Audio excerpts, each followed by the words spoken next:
ഭരണ പ്രതിസന്ധി സൃഷ്ടിച്ചിരിക്കുന്നു. കേരളത്തിന്റെ മുഖ്യമന്ത്രി ജനങ്ങളെയും സഹപ്രവർത്തകരെയും ആരെയും അറിയിക്കാതെ നാട് വിട്ടിരിക്കുന്നു എന്നാണ് പറയുന്നത്. വിനോദസഞ്ചാരത്തിന് വേണ്ടി വിദേശയാത്രയിലാണെന്നാണ് നമുക്കെല്ലാം അറിയാൻ സാധിച്ചത്. അദ്ദേഹം ഇതേവരെ നടത്തിയ എല്ലാ വിദേശയാത്രയും ദുരൂഹമായിരുന്നു. ഇപ്പോൾ നടത്തുന്ന വിനോദസഞ്ചാരത്തിനായുള്ള ഈ വിദേശയാത്രയും വിവാദമായിരിക്കുന്നു എന്ന് മനസ്സിലാക്കാൻ പ്രയാസമില്ല. അദ്ദേഹത്തിന്റെ ഈ തിരോധാനം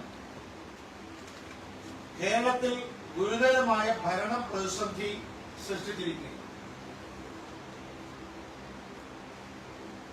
മാത്രമല്ല, സംസ്ഥാനം അതീവ ഗുരുതരമായ പ്രതിസന്ധിയെ നേരിടുന്ന സമയത്താണ് യാതൊരു മുന്നറിയിപ്പുമില്ലാതെ ആരെയും അറിയിക്കാതെ മുഖ്യമന്ത്രി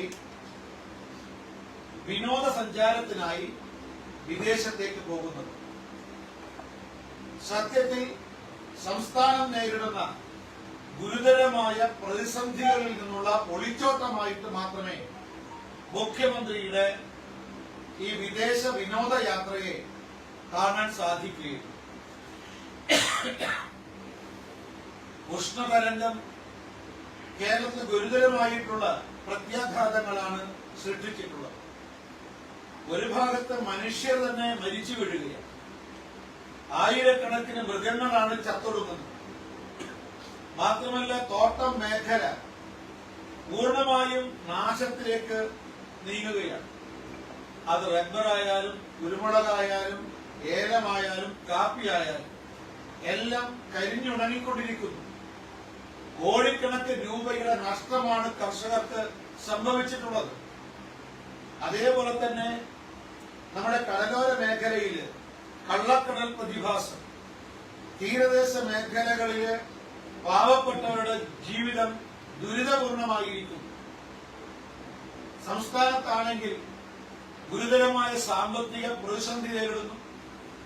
അടുത്ത മാസം ജീവനക്കാർക്ക് ശമ്പളം കൊടുക്കാൻ, അതേപോലെ വിരമിച്ചവർക്ക് പെൻഷൻ നൽകാൻ പണമില്ലാതെ സംസ്ഥാനം കടുത്ത സാമ്പത്തിക തകർച്ചയിലേക്ക് നീങ്ങിക്കൊണ്ടിരിക്കുന്നു. ഇതെല്ലാം ഉള്ള സമയത്താണ് 19 ദിവസമാണെന്ന് പറയുന്നു മുഖ്യമന്ത്രി വിദേശത്തേക്ക് പോയിരിക്കുന്നത്. അദ്ദേഹത്തോടൊപ്പം അദ്ദേഹത്തിന്റെ പത്നിയുണ്ട്, മകളുണ്ട്, മരുമകനുണ്ട്, അതോടൊപ്പം കൊച്ചുമകളുണ്ട്. ഇവരെല്ലാവരും ചേർന്നിട്ടാണ് വിനോദസഞ്ചാരം നടത്തുന്നത്.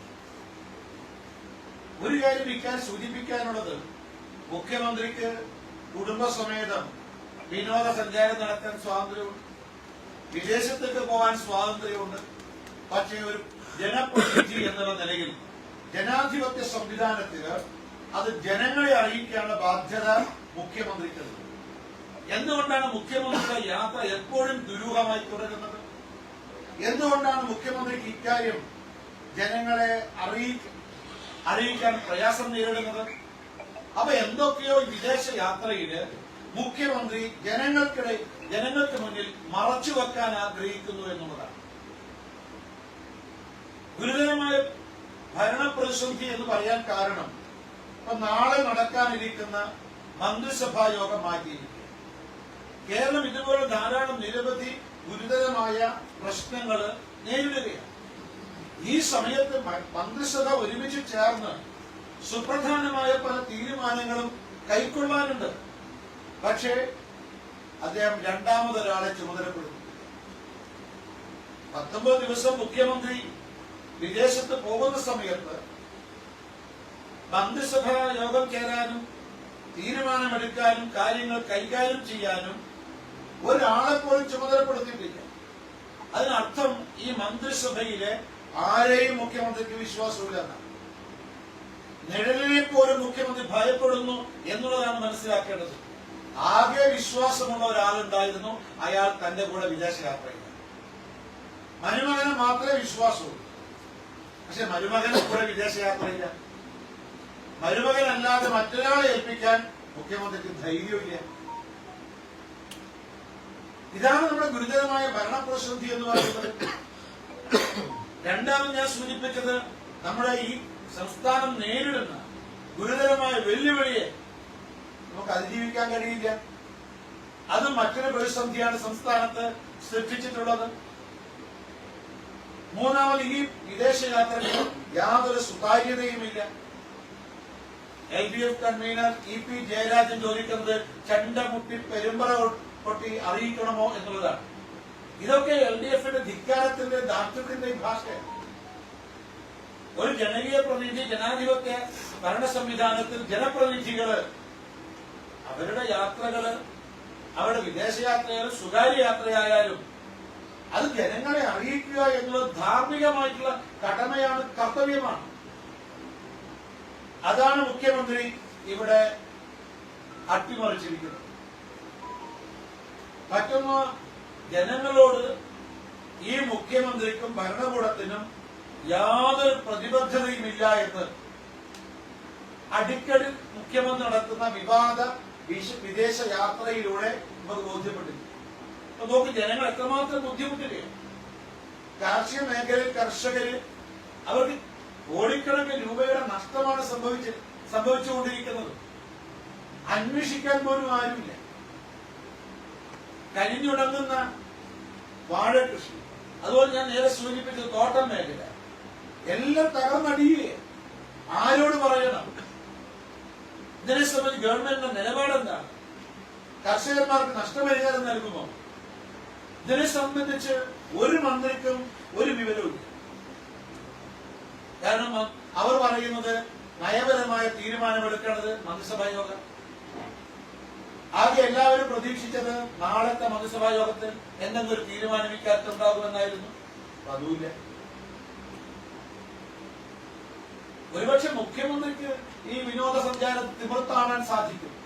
പക്ഷെ കേരളത്തിലെ പാവപ്പെട്ടവർ, സാധാരണക്കാർ, ഇടത്തരക്കാർ, കർഷകർ, തൊഴിലാളികൾ, തീരദേശത്ത് താമസിക്കുന്നവർ, മലയോരത്ത് താമസിക്കുന്നവർ, ഇവർ കഷ്ടപ്പെടുകയാണ്. നമ്മൾ കേട്ടിട്ടുണ്ട്, റോമാ സാമ്രാജ്യം കത്തിയെരിയുമ്പോ നീറോ ചക്രവർത്തി വീണ വായിച്ച അത് നമ്മൾ കേട്ടിട്ടുണ്ട്. ആ നീറോ ചക്രവർത്തിയുടെ യഥാർത്ഥമായിട്ടുള്ള അനന്തരാവകാശിയാണ് നമ്മുടെ പിണറായി വിജയൻ എന്ന മുഖ്യമന്ത്രി എന്ന കാര്യത്തിൽ യാതൊരു സംശയമുണ്ട്. ഒരുപക്ഷെ നീറോ ചക്രവർത്തിയുടെ യഥാർത്ഥ അനന്തരാവകാശി ഇതുവരെ ഉണ്ടായിട്ടില്ല. യഥാർത്ഥ അനന്തരാവകാശി നമ്മുടെ പിണറായി വിജയൻ. ഇവിടെ ജനങ്ങള് ഇത്രമാത്രം ഗുരുതരമായ പ്രതിസന്ധിയെ നേരിടുമ്പോ, പ്രയാസത്തെ നേരിടുമ്പോ, വിനോദസഞ്ചാരത്തിനായി വിദേശയാത്ര നടത്തുന്ന മുഖ്യമന്ത്രി അക്ഷരാർത്ഥത്തിൽ അഭിനവ നീറോ ചക്രവർത്തി തന്നെയാണ് എന്ന കാര്യത്തിൽ യാതൊരു സംശയമില്ല. മൂന്നാമതൊരു കാര്യത്തെ സൂചിപ്പിക്കാനുള്ളത്, ഈ സ്വകാര്യ യാത്ര, സ്വകാര്യ സന്ദർശനമായിക്കോട്ടെ, സ്വകാര്യ യാത്രയായിക്കോട്ടെ, അത് കുഴപ്പമില്ല. പക്ഷെ സ്വകാര്യ യാത്രയാണെങ്കിൽ ആരാണ് ഇതിന്റെ ചെലവ് വഹിക്കുന്നത്? അതെന്തുകൊണ്ടാണ് പറയാൻ മടിക്കുന്നത്? അത് സർക്കാരാണോ? ജനങ്ങൾക്ക് സംശയമുണ്ട്. സർക്കാരിന്റെ ചെലവിലാണ് ഈ കുടുംബം വിദേശയാത്ര, വിനോദസഞ്ചാര യാത്ര നടത്തുന്നത്. അല്ലെങ്കിൽ മുഖ്യമന്ത്രി പറയണം, ഞാൻ സർക്കാരിൽ നിന്ന് ഒരു നയാ പൈസയും എടുക്കുന്നില്ല. ഇനി മറ്റൊരു സംശയത്തെ ആരെങ്കിലും സ്പോൺസർ ചെയ്തതാണോ എന്നാണ്. ഇനി സ്പോൺസർ അല്ലെങ്കിൽ, ആരുടെയെങ്കിലും സ്പോൺസർ, ഈ യാത്ര ആരും സ്പോൺസർ ചെയ്തില്ലെങ്കിൽ, അജ്ഞാതരായിട്ടുള്ള ആരും ഈ യാത്ര സ്പോൺസർ ചെയ്തിട്ടില്ലെങ്കിൽ മുഖ്യമന്ത്രി അത് വ്യക്തമാക്കണം. ഇതാ ഒരു അജ്ഞാതനും സ്പോൺസർ ചെയ്ത യാത്രയല്ല ഇത് എന്ന് മുഖ്യമന്ത്രി വ്യക്തമാക്കേണ്ടതായിട്ടുണ്ട്. മുഖ്യമന്ത്രി അതിനെക്കുറിച്ച് മൗനം പാലിക്കുകയാണ്. അവിടെ ഞങ്ങൾ ആവശ്യപ്പെടുന്നു, BJP ആവശ്യപ്പെടുന്നു, ഈ ദുരൂഹമായ വിദേശത്തേക്ക് പോയിട്ടുള്ള വിനോദസഞ്ചാര യാത്രയുടെ ചെലവിനെ സംബന്ധിച്ച് മുഖ്യമന്ത്രി നിലപാട് വ്യക്തമാക്കണം. മാത്രമല്ല, CPMന്റെ സംസ്ഥാന സെക്രട്ടറി എല്ലാത്തിനെയും ഈ കമ്മ്യൂണിസ്റ്റ് ദാർശനികതയുടെ ചിന്താധാരയുടെ ആധാരത്തില് അഭിപ്രായം പ്രകടിപ്പിക്കുന്ന ശ്രീമാൻ MV ഗോവിന്ദൻ മാഷ് ഈ വിനോദസഞ്ചാര വിദേശയാത്രയെക്കുറിച്ചും അതിന്റെ ചെലവിനെക്കുറിച്ചും നിലപാട് വ്യക്തമാക്കണം.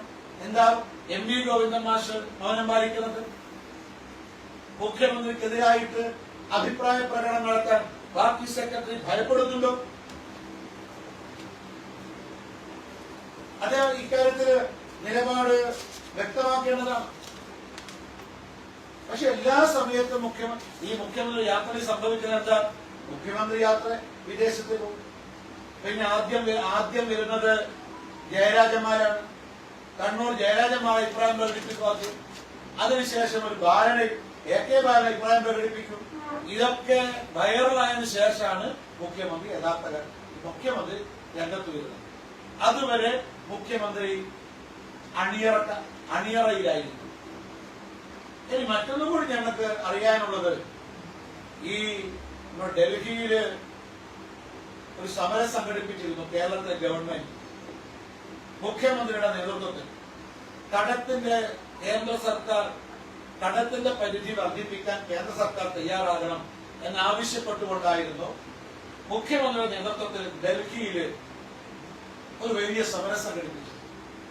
ആ സമരത്തിനു ശേഷം മുഖ്യമന്ത്രിയുടെ പാണന്മാർ പാടി നടന്നത് ഇതാ IND സഖ്യത്തിന് ഒരു പുതിയ നേതാവിന്റെ പുതുപ്പിറവി ഉണ്ടായിരിക്കുന്നതാണ്. IND സഖ്യത്തെ ദേശീയ തലത്തിൽ നയിക്കാൻ കേരളത്തിൽ നിന്നും ഒരു നേതാവ് ഉയർന്നു വന്നിരിക്കുന്നു. അതാണ് പിണറായി വിജയൻ എന്നാണ്. എന്നെ ചോദിക്കാനുള്ളത്, കേരളത്തിലെ തെരഞ്ഞെടുപ്പ് കഴിഞ്ഞു. സ്വാഭാവികമായിട്ടും IND സഖ്യത്തിന്റെ പ്രചരണത്തിന് വേണ്ടി മാർക്സിസ്റ്റ് പാർട്ടിയുടെ ഏക മുഖ്യമന്ത്രി സ്വാഭാവികമായിട്ടും മറ്റ് സംസ്ഥാനങ്ങളിലേക്ക് പോകേണ്ടതാണ്. ഈ സംസ്ഥാനങ്ങളിലെ IND സഖ്യത്തിന്റെ വിജയത്തിന്റെ ഭാഗമായിട്ടുള്ള പ്രചരണത്തിന് വേണ്ടിയിട്ട് മറ്റ് സംസ്ഥാനങ്ങളിലേക്ക് പോകേണ്ട മുഖ്യമന്ത്രി എന്താണ് ഇവിടുന്ന് മുങ്ങിയത്? അത് കാരണം എന്താ? അദ്ദേഹത്തിന് ഇടതുമുന്നണിയുടെ ഒരു പ്രചരണമാണ്. എന്താ? ഇടതില്ലെങ്കിൽ ഇന്ത്യയില്ല എന്നുള്ളതാണ്. അപ്പൊ മുഖ്യമന്ത്രി പോകാത്തതിന് രണ്ട് മൂന്ന് കാരണങ്ങൾ ഉണ്ടാവാം. എന്താ? ഒന്ന്, പോയിട്ട് വലിയ കാര്യമില്ല. അത് മുഖ്യമന്ത്രി ആ തിരിച്ചറിവാണോ മുഖ്യമന്ത്രി ഈ വിദേശത്തേക്ക് മുങ്ങിയതിന്റെ അടിസ്ഥാനപരമായ കാരണം? അല്ലെങ്കിൽ ഈ മറ്റ് സംസ്ഥാനങ്ങളിൽ CPM കോൺഗ്രസ് നേതൃത്വത്തോടൊപ്പം ചേർന്നുകൊണ്ട് കോൺഗ്രസിനോടൊപ്പമാണ് പ്രചരണം നടത്തുന്നത്. ഇനി കോൺഗ്രസ് നേതൃത്വത്തോടൊപ്പം അല്ലെങ്കിൽ കോൺഗ്രസിനോടൊപ്പം പ്രചരണം നടത്താനുള്ള വൈമനസ്യമാണോ ഈ മുഖ്യമന്ത്രിയുടെ മുങ്ങലിന്റെ പിന്നിലുള്ളത്? അല്ലെങ്കിൽ പിന്നെ ഞങ്ങൾക്കൊരു സംശയമുണ്ട്, ഇടതില്ലെങ്കിൽ ഇന്ത്യയില്ല എന്നായിരുന്നു ഇവിടുത്തെ പ്രധാനപ്പെട്ട LDFന്റെ പ്രചരണം. ഏതായാലും ഇടതുണ്ടാകാൻ പോകുന്നില്ല. കാരണം ഇടതുപക്ഷം അപ്രസക്തമായിട്ട് മാറിയിരിക്കുന്നു തെരഞ്ഞെടുപ്പിൽ. അപ്പൊ ഇടതുണ്ടാകാൻ പോകുന്നില്ല. അപ്പൊ ഇടതില്ലെങ്കിൽ ഇന്ത്യയിൽ ഉണ്ടാവില്ല എന്നുള്ളതാണോ മുഖ്യമന്ത്രിയുടെ യാത്ര മനസ്സിലാക്കേണ്ടത്? ഇടതില്ലെങ്കിൽ മുഖ്യമന്ത്രി ഇന്ത്യയിൽ ഉണ്ടാവില്ല. ഇടതില്ലെങ്കിൽ ഇന്ത്യയില്ല എന്നായിരുന്നു അവർ പ്രചരണം. ഏതായാലും ഇടത് ഈ തെരഞ്ഞെടുപ്പിന് ശേഷം ഇടതുണ്ടാകാൻ പോകുന്നില്ല. അപ്പൊ ഇടതില്ലെങ്കിൽ ഇന്ത്യയിലേക്കില്ല അല്ലെങ്കിൽ ഇന്ത്യയിലില്ല എന്നുള്ളതാണോ മുഖ്യമന്ത്രിയുടെ തിരോധാനത്തിലൂടെ മനസ്സിലാക്കേണ്ടത്? അപ്പൊ അത്യന്തം ദുരൂഹമാണിത്. ഇതൊരു മുഖ്യമന്ത്രിക്ക് യോജിച്ചതല്ല, ഒരു ജനകീയ നേതാവിന് യോജിച്ചതല്ല. ഇത് കേരളത്തിലെ കളങ്കമാണിത്. അപ്പൊ കേരളത്തിന്റെ രൂക്ഷമായ പ്രതിസന്ധി ഇന്ന് അഡ്രസ് ചെയ്യാൻ, അഭിമുഖീകരിക്കാൻ ആരുമില്ലാതായി തീർന്നിരിക്കുന്നു. ഇത് കേരളത്തിന്റെ ചരിത്രത്തില് ആദ്യമാണ്. നമ്മുടെ ഇന്ത്യയിലെ ഒരു സംസ്ഥാനത്തും ഇതുപോലെ അനാഥത്വം ഉണ്ടായിട്ടില്ല. ഇതിനെ സംബന്ധിച്ച് മാർക്സിസ്റ്റ് പാർട്ടിയും ഇടതുമുന്നണിയും നിലപാട് വ്യക്തമാക്കണമെന്ന് ഭാരതീയ ജനതാ പാർട്ടി ആവശ്യപ്പെടുന്നു. എന്ന് മാത്രമല്ല, ജനങ്ങൾക്ക് ഈ ഭരണം മടുത്തിരിക്കുന്നു. ഞങ്ങൾക്കിപ്പോ തോന്നുന്നത് ജനങ്ങൾ മടുത്തതിനേക്കാൾ കൂടുതൽ ഈ ഭരണത്തെ മുഖ്യമന്ത്രി മടുത്തിരിക്കുന്നു എന്നതാണ് തോന്നുന്നത്. ഈ മന്ത്രിസഭയ്ക്കെതിരായിട്ട് അതിശക്തമായിട്ടുള്ള ജനവികാരം ഉയർന്നു വരണം എന്നുള്ളതാണ് ഭാരതീയ ജനതാ പാർട്ടി കേരളത്തിലെ ജനങ്ങളോട് ആവശ്യപ്പെടുന്നത്. മാത്രമല്ല, ഇതിനെതിരായിട്ട് വലുതായിട്ടൊന്നും ശബ്ദിക്കാൻ നമ്മുടെ UDF തയ്യാറാകുന്നില്ല. കാരണം ഈ കേരളത്തിലെ തെരഞ്ഞെടുപ്പ് കഴിഞ്ഞിരിക്കുന്നു. LDFും UDF അല്ലെങ്കിൽ കോൺഗ്രസും CPMും ഒരുമിച്ച് നിന്നുകൊണ്ട് BJPയെ തോൽപ്പിക്കാൻ മറ്റ് സംസ്ഥാനങ്ങളിൽ പ്രകടനം നടത്തുകയാണ്. അതുകൊണ്ട് ഈ മാർക്സിസ്റ്റ് പാർട്ടിയുമായിട്ടുള്ള രാഷ്ട്രീയ സഖ്യവും സഹകരണവുമാണ് UDF-നെ ഇതിനെതിരെ ആയിട്ട് പ്രതികരിക്കുന്നതിൽ നിന്നും അവരെ പിന്തിരിപ്പിക്കുന്നത് എന്നാണ് മനസ്സിലാക്കാൻ സാധിക്കുന്നത്. അതുകൊണ്ട് LDF-നോടൊപ്പം UDF-നെയും ചേർത്ത് നിർത്തിക്കൊണ്ടാണ് ഞങ്ങൾ ഇക്കാര്യത്തിൽ പ്രതിഷേധം പ്രക്ഷോഭം സംഘടിപ്പിക്കാൻ വേണ്ടി പോകുന്നത്. ഈ രണ്ട് മുന്നണികൾക്കുമെതിരെ ജനങ്ങൾ പ്രതിഷേധിക്കണം, പ്രതികരിക്കണമെന്ന് ഞങ്ങൾ വിനയപൂർവ്വം അഭ്യർത്ഥിക്കുന്നു.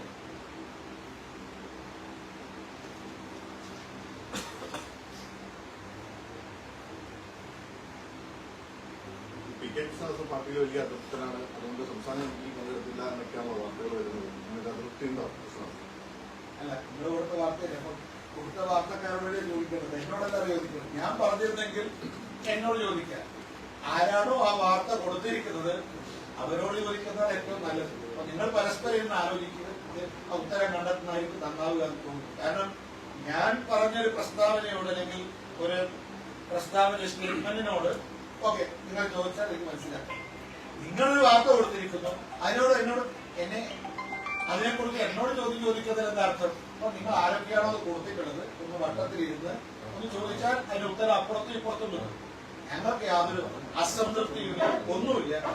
ഞങ്ങളെ സംബന്ധിച്ച് ഞങ്ങൾ പൂർണ്ണമായിട്ടുള്ള ഐക്യത്തോടെ മുന്നോട്ട് പോവുകയാണ്. ഞങ്ങൾ വലിയൊരു തിളക്കമാർന്ന വിജയം ഈ ലോക്സഭാ തെരഞ്ഞെടുപ്പ് കേരളത്തിൽ പ്രതീക്ഷിക്കുന്നു. ജൂൺ 4-ന് അത് ഉണ്ടാകും എന്നുള്ളതാണ് ഞങ്ങളുടെ പ്രതീക്ഷ, പ്രത്യാശ.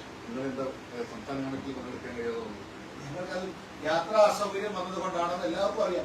കൃഷ്ണദാസിന് മാത്രമായിരിക്കുമല്ലോ അനുകൂലിക്കുന്ന ആരും പങ്കെടുത്തില്ല എന്നാണ്. പങ്കെടുത്തവരെണ്ണത്തിലാണ് കൂടുതലുണ്ടായത്. 120 ആളുകൾ പങ്കെടുത്തു. പങ്കെടുക്കാതിരുന്ന വളരെ കുറവാണ്. ഇത് ആര് സ്പോൺസർ ചെയ്തു എന്നാണ് നിങ്ങൾ കണക്കൂട്ടുന്നത്? മുഖ്യമന്ത്രിയുടെ യാത്ര ഞങ്ങൾക്കറിയില്ല, അത് മുഖ്യമന്ത്രിയല്ലേ പറയേണ്ടത്. അജ്ഞാതരായിട്ടുള്ള ആരെങ്കിലും സ്പോൺസർ ചെയ്തിട്ടുണ്ടെങ്കിൽ അത് മുഖ്യമന്ത്രി പറയണം. ഒന്നുകിൽ മുഖ്യമന്ത്രി പറയേണ്ടത് സർക്കാരാണ് ചെലവെടുക്കുന്നത്, നമ്പർ 1. അല്ലെങ്കിൽ അജ്ഞാതരായ ആരെങ്കിലും സ്പോൺസർ ചെയ്തിരിക്കുന്നു. അല്ലെങ്കിൽ മൂന്നാമത് എന്റെ സ്വന്തം കയ്യിൽ നിന്നുള്ള കാശ് കൊണ്ടാണ് വിദേശത്തേക്ക് വിനോദസഞ്ചാരത്തിലേക്ക് പോകുന്നത് പറയണം. ഒരു ജനപ്രതിനിധി അക്കാര്യം ജനങ്ങളോട് പറയാൻ ബാധ്യസ്ഥനാണ്, ധാർമ്മികതയുടെ പേരിൽ. കേരളത്തിലെ പല രാഷ്ട്രീയ പാർട്ടികളുടെ നേതാക്കളുമായി BJP നേതാക്കൾ ചർച്ച നടത്താറുണ്ട്. അപ്പൊ അങ്ങനെ മറ്റ് രാഷ്ട്രീയ പാർട്ടികളുമായിട്ട് ചർച്ച നടത്തുന്നത് ഇങ്ങനെ ഒരു പൊതുസമൂഹത്തിന് മുമ്പിൽ പറയുന്നത് എത്രത്തോളം ഉചിതമാണ്. ചില ഉദാഹരണങ്ങളൊക്കെ നമുക്ക് പറയാൻ പറ്റും. അപ്പൊ അതൊരു എന്താ പറയാ, സന്ദർഭത്തിന് യോജിക്കാത്ത പ്രതികരണമായി ശോഭാ സുരേന്ദ്രന്റെ ഒക്കെ ഭാഗത്തുണ്ടായതെന്ന് കരുതുന്നുണ്ടോ? അതിനെ സംബന്ധിച്ച് ഞാൻ കഴിഞ്ഞ ഈ കണ്ണൂരിലെ സമ്മേളനത്തിൽ അക്കാര്യത്തെ കുറിച്ച് നിലപാട് വ്യക്തമാക്കിയത് ഇതൊന്ന് ആവർത്തിക്കേണ്ട ആവശ്യം. ഞാൻ കഴിഞ്ഞ ഈ 20 ദിവസം ഞാൻ നമ്മുടെ ഇതേ ചോദ്യം നമ്മുടെ ഈ കയ്യിലിരിക്കുന്ന എല്ലാവരും കൃത്യതയോട് കൂടിയിട്ടായിരുന്നു അന്ന് പറഞ്ഞത്. അതിനൊരു തെറ്റുമില്ല, ശോഭാ സുരേന്ദ്രൻ പറഞ്ഞതെന്നാണ്. പക്ഷെ ഇന്നലെ പ്രകാശ് ജാവ്ദേക്കർ നേതൃയോഗത്തിൽ പറഞ്ഞത് അങ്ങനെ പറയാൻ പാടില്ല. നേതൃയോഗത്തിൽ പറഞ്ഞതായിട്ടുള്ള ഒരു കാര്യവും മാധ്യമ സുഹൃത്തുക്കൾക്ക് പങ്കുവച്ചിട്ടില്ല. ഞാൻ പറഞ്ഞല്ലേ, നിങ്ങൾ കൊടുക്കുന്ന പ്രസ്താവനകളെ നിങ്ങളുടെ ആ വാർത്തകൾ കൊടുക്കുന്ന സ്വാതന്ത്ര്യത്തെ ഞാൻ ബഹുമാനിക്കും. പക്ഷെ അതിനോട് ഞങ്ങൾ പ്രതികരിക്കണം എന്ന് പറഞ്ഞാൽ അത് സാധ്യമല്ല. പ്രകാശ് ജാവ്ദേക്കർ ഇന്നലെ മാധ്യമ പ്രതിനിധികളുമായിട്ട് ഒന്നും യാതൊന്നും ഷെയർ ചെയ്തിട്ടില്ല. ഏത് അവിടെ നടന്ന ചർച്ചകളെ കുറിച്ചോ തീരുമാനങ്ങളെ കുറിച്ചോ ഒന്നും ഷെയർ ചെയ്തിട്ടില്ല. നിങ്ങൾ എന്ന വാർത്ത കൊടുത്തിട്ടുണ്ട്. അപ്പൊ ആ വാർത്തയെ കുറിച്ച് ഞങ്ങൾ എന്ത് പ്രതികരിക്കാം? ആ വാർത്തയൊന്നും BJP സംസ്ഥാന നേതൃത്വം പ്രത്യേകിച്ച് പ്രസിഡന്റ് അടക്കമുള്ള ആൾക്കാരൊന്നും തെറ്റാണെന്ന് പറഞ്ഞിട്ടില്ലല്ലോ. എവിടെ ശരിയാണെന്ന് പറഞ്ഞിട്ടുണ്ടോ? ശരിയാണെന്ന് പറയണം, തെറ്റാണെന്ന് പറയണം. അത് ഇന്നലെ നിങ്ങളുടെ മുന്നിൽ തന്നെയാണ് ഇന്നലെ അദ്ദേഹം അവിടെ മാധ്യമങ്ങളോട് സംസാരിച്ച സമയത്ത് ഞാൻ പോകാത്തതിനെ കുറിച്ച് അദ്ദേഹം ഒരു അഭിപ്രായ പ്രകടനം നടത്തിയിട്ടുണ്ട് വ്യക്തമായിട്ട്. അതെല്ലാം കാരണം മാധ്യമങ്ങൾ അത് കൊടുത്തിട്ടുണ്ട്. സംസ്ഥാന അധ്യക്ഷൻ വ്യക്തമാക്കിയിട്ടുണ്ട്. മുൻനിലപാടില്ല ആ വിഷയത്തിൽ. അതുകൊണ്ട് എന്നുള്ളതാണ് നിൽക്കട്ടെ. മുൻനിലപാടിൽ താങ്കൾ ഉറച്ചു നിൽക്കുകയാണ്. അതായത് ശോഭാ സുരേന്ദ്രൻ ഞാനന്ന് പറഞ്ഞൊരു കാര്യം, ഞങ്ങളുടെ നേതാക്കൾ BJPയുടെ നേതാക്കന്മാർ രാഷ്ട്രീയ എതിരാളികളുമായിട്ടോ അല്ലെങ്കിൽ വ്യത്യസ്ത രാഷ്ട്രീയ പാർട്ടികളിലെ നേതാക്കളുമായിട്ട് ചർച്ച നടത്തുന്നത് യാതൊരു തടസ്സമില്ല. പിന്നെ അത് ചോദിച്ചത് ഇത് പാർട്ടി അറിയുന്നതാണ്. പാർട്ടി അറിയേണ്ട സമയത്ത് ഒരു തീരുമാനം പാർട്ടിക്കകത്ത് എടുക്കണം എന്നുണ്ടാവുമ്പോൾ അത്തരം ആളുകൾ പാർട്ടിക്കകത്ത് ഇക്കാര്യം ഉന്നയിക്കും, പാർട്ടി ചർച്ചയിൽ തീരുമാനമെടുക്കും. ഞാൻ അക്കാര്യത്തെ കുറിച്ച് ഇനി ഒന്നും അതിനിപ്പോ കൂടെ പറയാനില്ല. ഈ നടത്തുന്ന ചർച്ചകൾ പൊതുസമൂഹത്തിൽ വിളിച്ചു പറഞ്ഞത് ശരിയാണോ എന്ന് മാത്രം ഇതൊക്കെ അന്ന് വീണ്ടും കൂടെ ആവർത്തിക്കട്ടെ നമ്മൾ പറഞ്ഞത്. ഇപ്പം ഞാൻ പുതിയ വിഷയത്തെ കുറിച്ചാണ് ഞാൻ ചർച്ച നടത്തുന്നത്. അപ്പൊ അതിനെ കുറിച്ച് ഈ മുഖ്യമന്ത്രിയെ പറ്റി ഇത്രയും രൂക്ഷമായി വിമർശിക്കുമ്പോൾ കഴിഞ്ഞ കുറെ കാലമായി കോൺഗ്രസ് നേതൃത്വം ഉന്നയിക്കുന്ന ഒരു ആരോപണം, അത് ഈ തെരഞ്ഞെടുപ്പ് കാലത്ത് തെരഞ്ഞെടുപ്പ് പ്രചരണത്തിൽ പോലും അവർ കൊണ്ടുവന്നത് പിണറായി വിജയനെ ഒളിഞ്ഞും തെളിഞ്ഞും BJP ദേശീയ നേതൃത്വം സഹായിക്കുന്നുണ്ട്, അവർ തമ്മിൽ രഹസ്യമായ ഡീലുണ്ട്, SNC ലാവ്ലിൻ കേസിലടക്കം അദ്ദേഹത്തെ സഹായിക്കുന്നുണ്ട് എന്ന്. ഈ മറ്റുള്ള മുഖ്യമന്ത്രിമാരെയൊക്കെ ED തെരഞ്ഞു പിടിക്കുമ്പോൾ എന്തുകൊണ്ട് പിണറായി വിജയനെ എതിരെ അത്തരത്തിലുള്ള ഒരു നീക്കമുണ്ടാകുന്നില്ല? അത് BJP ദേശീയ നേതൃത്വം പിണറായി വിജയനെ രഹസ്യമായി സഹായിക്കുന്നു എന്നതാണ് അവരുന്നയിക്കുന്ന ആരോപണം. അല്ല, UDF-ന്റെ അങ്ങനെയുള്ള UDF-ന്റെ ആരോപണം അസംബന്ധമാണ്, അടിസ്ഥാനരഹിതമാണ് എന്ന് ഞങ്ങൾ ആവർത്തിക്കുകയാണ്. എല്ലാ പ്രാവശ്യം പറയാറുള്ളതാണ്, വീണ്ടും പറയേണ്ട ആവശ്യമില്ല. കാരണം UDF-ഉം CPM-ഉം കോൺഗ്രസും തമ്മിൽ രഹസ്യധാരണയല്ല, പരസ്യധാരണ. അതായത് കേരളത്തിൽ ഞാൻ പറഞ്ഞില്ല, ഞാൻ ആവർത്തിക്കുന്നില്ല. അതായത് ഞാൻ ഈ UDF-നെ LDF-നെ കുറിച്ച് അശ്ലീല മുന്നണി എന്നാണ് കഴിഞ്ഞ തവണ വിശേഷിക്കുന്നത്. കാരണം ഇവിടെ ഇപ്പം സുധാകരനും MV ജയരാജനുമാണ് തെരഞ്ഞെടുപ്പ് മത്സരിച്ചത്. രാഹുൽ ഗാന്ധിയെ പ്രധാനമന്ത്രിയാക്കാൻ എനിക്ക് വോട്ട് ചെയ്യണമെന്ന് സുധാകരൻ, രാഹുൽ ഗാന്ധിയെ പ്രധാനമന്ത്രിയാക്കാൻ എനിക്ക് വോട്ട് ചെയ്യണമെന്ന് MV ജയരാജൻ. ഇങ്ങനെയാണ് കേരളത്തിലെ 20 മണ്ഡലത്തിൽ. അവരും ഒരു മുന്നണിയിലെ ഘടകകക്ഷിയാണ്. അവരുടെ പ്രധാനമന്ത്രി സ്ഥാനാർത്ഥി രാഹുൽ ഗാന്ധി രാജകുമാരനാണ്. അപ്പൊ അതിന് പിന്നെ അവർ തമ്മിൽ അവരുടെ ആരോപണത്തിന് ഒരു മുഖവിലക്ക് കൊടുക്കുന്നില്ല. ഞങ്ങൾ ചവറ്റുകൊട്ടയിൽ പോലും ഈ UDF-ന്റെ ആരോപണത്തിന് സ്ഥാനം. അത് അങ്ങനെ ആവുമ്പോഴും അവര് ഈ ചോദ്യത്തിന് എന്തുകൊണ്ട് മറുപടി പറയുന്നില്ല? അതായത് അരവിന്ദ് കെജ്രിവാളിനെ പോലും ED മുറുക്കെ പിടിക്കുമ്പോൾ എന്തുകൊണ്ട് പിണറായിക്കെതിരെ അത്തരത്തിലൊരു നീക്കമുണ്ടാവുന്നില്ല? ഞങ്ങളിപ്പോ ED-ന്റെ വക്താവല്ല ഞാൻ. ED ചെയ്യുന്നത് എന്താണ്, അത് എപ്പോഴും ഓരോ ആളെ അറസ്റ്റ് ചെയ്യുന്ന സമയം എപ്പോഴാണ് അറസ്റ്റ് ചെയ്യാൻ വേണ്ടി പോകുന്നതൊന്നും എനിക്ക് പറയാൻ പറ്റില്ല. ഒന്ന് മാത്രമേ പറയാൻ പറ്റൂ, കേന്ദ്ര ഏജൻസി തെളിവിന്റെ അടിസ്ഥാനത്തിലാണ് അവര് നിയമപരമായി നടപടിയെടുക്കുന്നത്, അറസ്റ്റ് ചെയ്യുന്നത്, ജയിലടക്കുന്നത്. അപ്പൊ ഒരു കാര്യം ഞങ്ങൾക്ക് പറയാനുള്ളൂ, ഉപ്പ് തിന്നുന്നവരായാലും അത് അച്ഛനായാലും മകളായാലും മരുമകനായാലും വെള്ളം കുടിക്കും എന്നുള്ളത് ഒരു പൊതുനയമാണ്. അതുണ്ടാകുന്ന കാര്യം ആരും സംശയമില്ല.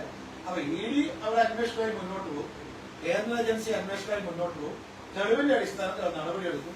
ഏതായാലും കോൺഗ്രസ് ഒരു കാര്യം പിന്നെ ഈ രാഹുൽ ഗാന്ധി ഒരു കാര്യം സംബന്ധിച്ചു അവർ ഇതുവരെ പറഞ്ഞിരുന്നത് കെജ്രിവാളിനെ അറസ്റ്റ് ചെയ്തത് രാഷ്ട്രീയ പ്രേരിത, പിന്നെ നമ്മുടെ സോറനെ അറസ്റ്റ് ചെയ്തത് രാഷ്ട്രീയ പ്രേരിത. പക്ഷെ രാഹുൽ ഗാന്ധി കേരളത്തിൽ വന്ന് പറഞ്ഞ് രാഷ്ട്രീയ പ്രേരിതമല്ല, തെളിവിന്റെ അടിസ്ഥാനത്തിലാണ് കെജ്രിവാളിനെ അറസ്റ്റ് ചെയ്തത്, തെളിവിന്റെ അടിസ്ഥാനത്തിലാണ് സോറനെ അറസ്റ്റ് ചെയ്തത്. എന്തുകൊണ്ടാണ് പിണറായി വിജയനെ അറസ്റ്റ് ചെയ്തത്? അതിനുള്ള മറുപടി, തെളിവ് കിട്ടിയാൽ കെജ്രിവാളിനെ അറസ്റ്റ് ചെയ്തതുപോലെ അതുപോലെ സോറിനെ അറസ്റ്റ് ചെയ്തതുപോലെ തെളിവ് കിട്ടുമ്പോൾ കേരളത്തെ മുഖ്യമന്ത്രിക്കെതിരായും കേന്ദ്ര ഏജൻസിയുടെ നിലപാടുണ്ടാകും എന്നുള്ളതാണ് കോൺഗ്രസിനോടും രാഹുൽ ഗാന്ധിയോടും എന്ന് പറയാനുള്ളത്. അതായത് രാഹുൽ ഗാന്ധി ഒരു കാര്യം സംഭവിച്ചു, ഇതൊന്നും രാഷ്ട്രീയ പ്രേരിതല്ല. രാഹുൽ ഗാന്ധിയെ ED ചോദ്യം ചെയ്തതും സോണിയാഗാന്ധിയെ ചോദ്യം ചെയ്തതും ഒക്കെ രാഷ്ട്രീയ പ്രേരിതല്ല, തെളിവിന്റെ അടിസ്ഥാനത്തിലാണെന്ന് സംഭവിച്ചിരിക്കുക. ഈ രാഷ്ട്രീയ നേതാക്കളെ ഏത് രാഷ്ട്രീയ പാർട്ടി ആയിക്കോട്ടെ ഇങ്ങനെ പരസ്പരം ചർച്ച നടത്തുന്ന പൊതുസമൂഹത്തിന് മുമ്പ് പറയുന്നത് അത് ഒഴിവാക്കേണ്ടതല്ലേ? ഏത് രാഷ്ട്രീയ നേതാക്കളായാലും അതിപ്പോ BJP എന്നുള്ള കോൺടെക്സ്റ്റ് മാത്രമല്ല. ശോഭനെ പിന്തുണയ്ക്കുന്നുണ്ടോ? ശോഭാ സുരേന്ദ്രന്റെ നിലപാടിനെ പുതിയ ചോദ്യം ചോദിക്കും. ഇത് അന്ന് ചോദിച്ച പുതിയ യോഗത്തിനൊക്കെ ശേഷം ആദ്യമായിട്ട് മാധ്യമങ്ങൾ കാണുന്നതാണല്ലോ. ഈ യോഗത്തിനൊക്കെ ശേഷം അല്ലല്ലോ, യോഗത്തിനല്ല, ഇത് ഇതിനകത്ത് മുമ്പേ വന്നതാണ്. അദ്ദേഹത്തെ കുറിച്ച് യോഗത്തിന്റെ ഭാഗമായി ചില വാർത്തകളൊക്കെ പുതിയ വിഷയം വന്നിരിക്കുന്ന മുഖ്യമന്ത്രിയെ സംബന്ധിച്ച് അത് നോക്കൂ. ഇടതില്ലെങ്കിൽ ഇന്ത്യയില്ല എന്നാണ്. എന്നാൽ ഇടതുണ്ടാവില്ല എന്ന് ഉറപ്പിച്ചതോടുകൂടി ഇടതില്ലെങ്കിൽ ഇന്ത്യയിലേക്ക് ഇല്ല എന്നുള്ളതാണ് മുഖ്യമന്ത്രി ഇപ്പോ തന്റെ ഈ വിദേശയാത്രയിലൂടെ വ്യക്തമാക്കുന്നത്. ഇത് പുതിയ എപ്പിസോഡാണ്. അതിനെ കുറിച്ചാണ് നിങ്ങൾ ചർച്ച ചെയ്യേണ്ടത്. ഈ ലോക്സഭാ തെരഞ്ഞെടുപ്പിലെ പാർട്ടി ഐക്യത്തോടെ പ്രവർത്തിച്ചു എന്ന് കരുതുന്നുണ്ടോ? ഐക്യത്തോടുകൂടി തന്നെയാണ് പ്രവർത്തിച്ചത്. അത് 100%, 99%. ഏതൊക്കെ സീറ്റിലാണ് ഇപ്പൊ വിജയ പ്രതീക്ഷയുള്ളത്? അത് പറയില്ല. ഞാൻ അന്ന് പറഞ്ഞല്ലോ, 5 സീറ്റിൽ ജയിക്കുന്ന അവകാശപ്പെട്ടു. അതായത് ഞങ്ങൾ രണ്ട് ലക്ഷ്യം ഞങ്ങൾ ഈ തെരഞ്ഞെടുപ്പിൽ. ഒന്ന്, ഈ തെരഞ്ഞെടുപ്പ് വിവിധ ചില മണ്ഡലങ്ങളിൽ ഞങ്ങൾ വിജയിക്കും, മറ്റു മണ്ഡലങ്ങളിൽ ഞങ്ങൾ ശക്തമായ മുന്നേറ്റം നടത്തും. ഇതാണ് ഞങ്ങൾ തെരഞ്ഞെടുപ്പിന്റെ 2 ലക്ഷ്യമായി കരുതിയത്. ഈ രണ്ട് ലക്ഷ്യവും ഞങ്ങൾക്ക് പ്രാപിക്കാൻ സാധിക്കും എന്നതാണ് ഞങ്ങള് ഇന്നലത്തെ ചർച്ചയിൽ ഞങ്ങൾക്ക് ബോധ്യപ്പെട്ടിരിക്കുന്ന പ്രതീക്ഷ പ്രത്യാശയാണ്. CPM കോൺഗ്രസ് എല്ലാം ഇത്ര എന്നുള്ള ഏകദേശം കണക്കൊക്കെ കൂട്ടിയിട്ടുണ്ട്. BJP ആരും അങ്ങനെ ഞങ്ങളെ സംബന്ധിച്ച് ഞാൻ പറഞ്ഞല്ലോ 2 ലക്ഷ്യം. ആ 2 ലക്ഷ്യം ഞങ്ങൾ സാക്ഷാത്കരിക്കാൻ സാധിക്കുന്നുള്ളത് ഞങ്ങളുടെ പ്രതീക്ഷയാണ്. പാർട്ടിക്കാരുടെ ഐക്യത്തിന്റെ കൂടി തെളിവായിരിക്കും ഈ ലക്ഷ്യത്തിലേക്ക് എത്താൻ. തീർച്ചയായിട്ടും ഒരുമിച്ച് ഒറ്റ മനസ്സോടു കൂടിയിട്ടുള്ള പ്രവർത്തനം, ജനങ്ങൾ നൽകിയിട്ടുള്ള നിസ്സീമമായിട്ടുള്ള സഹകരണം, പിന്തുണ, അതാണ് ഞങ്ങൾക്ക് തെരഞ്ഞെടുപ്പില് ഞങ്ങളുടെ ഈ വിജയം കൈവരിക്കാൻ ഞങ്ങൾക്ക് സാധിക്കും. കണ്ണൂർ ജയമായിരിക്കും മുന്നേറ്റം. കണ്ണൂർ ജയത്തിന്റെയാണോ മുന്നേറ്റത്തിന്റെ പട്ടികയിലാണോ? ഞാൻ പറഞ്ഞു ഓക്കെ.